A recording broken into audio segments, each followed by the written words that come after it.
Welcome everyone to our little sliver of the internet, the slice of the YouTube review-averse. Yes, it's the Final Cut. I'm Mark the Movie Man, and so glad you could join us today. As a big surprise, we're covering an indie horror film. This one is called Beyond the Gates of Hell. Yes, Beyond the Gates of Hell, brought to us by writer-director Dustin Ferguson film. It's a cool case, huh? I like that quite a bit. And the disc as well is pretty cool, and there's a picture in there as well. So very slick release.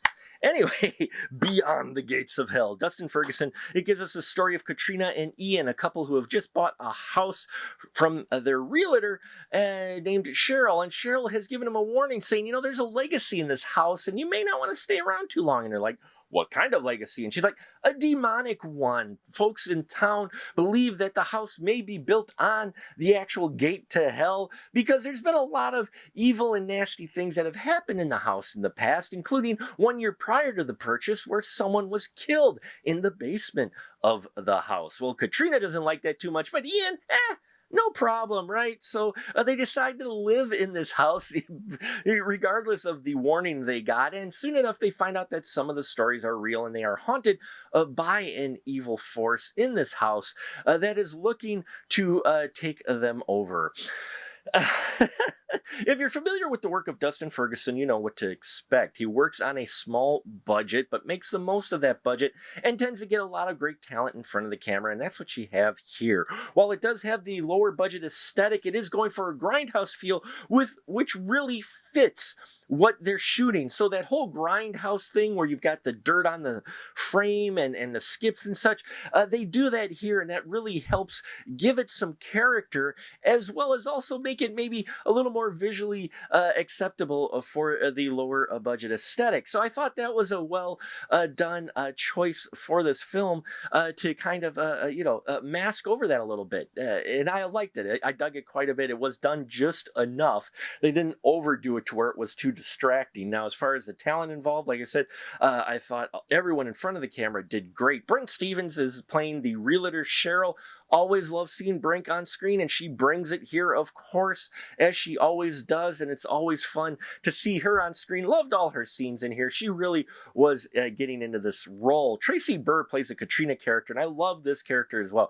She was one that I was with her the whole time. I'm like, no, don't stay in the house. Just get the hell out of there. Why would you? No, you know, and you feel for her because her significant other, Ian, is probably, I've not wanted something bad to happen to a character as much as I did with the Ian character for quite some time. And that may sound bad, but he's played perfectly by Eric Larson. He's supposed to be this clueless guy that takes forever to come around to seeing eye to eye with Katrina on the house, to the point where it's frustrating, where you're just like, dude, I said that a couple of times, actually, out loud while watching the film. So, but you're supposed to with a character like that. And then there's housekeeper Jennifer, played by Ali Perez. She only shows up for a few scenes, but wow, when she shows up, she really brings this creepy vibe to it that you really want for that character. And yeah, everybody involved is aware of the film they're making and getting into the roles that they were given.